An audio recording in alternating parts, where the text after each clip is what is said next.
안녕하세요. 우리가 동의할 수 없는 것들을 단호히 거부하며 살아가는 어그리디어입니다. 윤석열은 탄핵 심판 최후 변론에서 이 모든 것은 북한 지령에 의한 공작이라고 열변을 토하며 공작 한 우물을 파고 살아온 참 무속인의 면모를 유감없이 간증했습니다. 12.3 비상계엄은 과거의 계엄과는 완전히 다른 것입니다. 무력으로 국민을 억압하는 계엄이 아니라 계엄의 형식을 빌린 대국민 호소입니다. 내란죄를 씌우려는 공작 프레임입니다.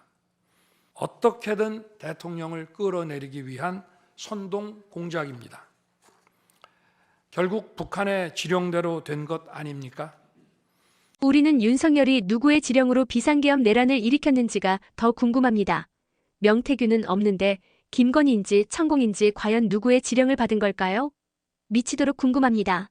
간첩은 없어진 것이 아니라 대한민국의 자유민주주의를 무너뜨리는 체제 전복 활동으로 더욱 진화한 것입니다. 도대체 누구의 지시를 받아서 이렇게 핵심 예산만 딱딱 골라 삭감했는지 저도 궁금할 지경입니다. 미국 트럼프 대통령은 취임 첫날 국가 비상사태를 선포하고 군을 투입했습니다. 뜬금없이 긴급행정명령을 발동한 트럼프와 자신의 비상계엄 내란을 동일시하며 한미 관계를 더욱 악화시키려고 작정을 한 듯합니다. 저의 구속 과정에서 벌어진 일들로 어려운 상황에 처한 청년들도 있습니다. 옳고 그름에 앞서서 너무나 마음이 아프고 미안합니다. 이건 서부지법 폭동을 일으키고 구속된 극우 범죄자들에게 사과한 게 아니라 극우 세력에게 자신을 지켜달라 읍소한 게 맞을 것 같습니다. 그러나 윤석열보다 미친 존재감 김계리 변호인이 오늘도 어김없이 등장합니다. 저는 14개월 딸아이를 둔 아기 엄마입니다. 계엄 당일 육퇴 후에 소파에 누워있다가 계엄 선포를 보고 바로 법조문을 확인하였습니다. 제가 임신과 출산과 육아를 하느라 몰랐던 민주당이 저지른 폐악을 일당 독재의 파쇼 행위를 확인하고 아이와 함께 하려고 비워둔 시간을 나누어 이 사건에 뛰어들게 되었습니다. 저는 계몽되었습니다. 도대체 간증인지 입당 선언인지 아니면 뜬금없는 고백인지 알 수 없는 변론을 했습니다. 그 충격이 가시기도 전에 그녀는 아무런 근거도 없는 허위 사실을 줄줄이 토해내기 시작합니다. 약 4개월 전 선고된 민주노총 간첩 사건에서 최근 우리 사회의 모든 갈등이 간첩들의 지령에 의하여 일어났다는 사실을 확인할 수 있었습니다. 비상계엄 전까지 약 178회에 달하는 윤석열 퇴진 탄핵 집회를 열었습니다. 이 사건 계엄을 내란죄로 고발한 자는 민주노총 위원장이었습니다.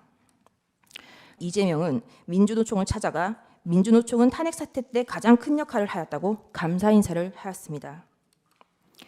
간첩들은 국회 진입에도 적극 개입하였습니다. 이태원 참사가 일어나자 간첩은 민주노총에 지령을 내렸습니다. 이태원 참사 희생자 추모 시민 촛불 집회를 개최하여 윤석열 퇴진 함성이 서울 시내를 흔들게 하라. 박근혜 탄핵을 이끌어낸 2014년에 세월호 참사 진상규명 투쟁과 같은 정세 국면을 조성하라. 세월호 참사, 이태원 참사까지 이건 해도 너무하지 않습니까? 인간의 탈을 쓰고 아무리 변호사 면책 특권이 있다 해도 용서할 수 없는 변론입니다. 또한 민주당은 2025년 2월 20일 헌법재판관의 후임자가 임명되지 못하는 경우 기존 재판관의 임기를 자동으로 연장하는 내용의 법안을 발의하였습니다.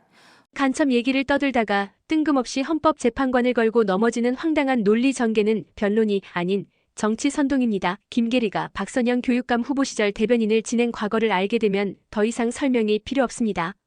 결국 듣다 못한 정청래 법사위원장이 최후 변론을 통해 윤석열에게 뼈골 때리는 일침을 가합니다. 일찍 끝난 계엄이 피청구인의 공로입니까? 사상자 없이 끝난 계엄이 피청구인의 자랑입니까? 사람이라면 양심이 있어야 합니다. 사람이라면 염치가 있어야 합니다. 피청구인에게 묻고 싶습니다. 지금도 2024년 12월 대한민국이 당장 무너져도 이상하지 않을 정도로 풍전등화의 운명에 처해 있었다고 생각하십니까? 혹시 명태균 황금폰으로 인한 본인만의 위기는 아니었습니까? 국회가 범죄자의 소굴입니까? 국회가 반국가 세력입니까? 국회가 종북 반국가 단체라면 총선에서 투표한 국민들도 반국가 종북 세력이란 말입니까? 총선 때 한 표라도 한 석이라도 더 얻으려 노력하는 이유는 헌법 제49조에서 규정한 국회 의사결정은 다수결로 하라는 헌법적 명령이 있기 때문입니다. 여야 합의가 법 통과의 전제 조건이라면 이는 총선 민의를 부정하고 왜곡하는 반헌법적 반법률적 언동입니다. 대의민주주의 헌법 부정입니다. 뭐하러 총선합니까? 최후 변론이 끝났지만 우리는 아직도 헌법재판관들이 처음 던졌던 본질적인 질문에 대해서 어떠한 진실과 대답을 듣지 못했습니다. 질서 유지만을 목적으로 군병력을 동원을 했는데 본청 건물 안에 군병력이 왜 들어갔습니까? 굳이 거기를 군병력이 왜 본청에 유리창을 깨고 진입을 했습니까? 들어갔으니까 충돌이 생긴 게 아니에요? 국가 비상 입법기구 관련 예산을 편성할 것이라는 내용이 있습니다. 네. 저 내용이 왜 필요했습니까? 이 사건 계엄의 목적은 거대 야당의 경종을 울리고 부정선거의 증거를 수집하기 위한 것이다. 이러한 이유로 비상계엄을 선포할 수 있다고 생각을 하시는 거죠. 그러니까 이러한 목적을 위해서 비상계엄을 선포할 수 있다. 이렇게 생각을 하시는 거죠. 이번 윤석열 비상계엄과 탄핵 심판을 거치면서 우리는 그동안 잊고 살던 민주주의의 소중함을 깨닫게 됩니다. 과거에 엄청난 희생이 현재를 지켜주었고 오늘의 희생이 우리의 소중한 자식들과 후대의 미래를 지켜줄 것입니다. 노벨문학상 수상자 한강 작가의 말처럼 과거가 현재를 도왔고 죽은 자가 산 자를 구했습니다. 지금까지 영상을 시청해 주셔서 감사합니다. 공감하시는 분들은 많은 댓글과 영상 제작에 도움이 되는 좋아요, 구독 신청 부탁드립니다. 감사합니다.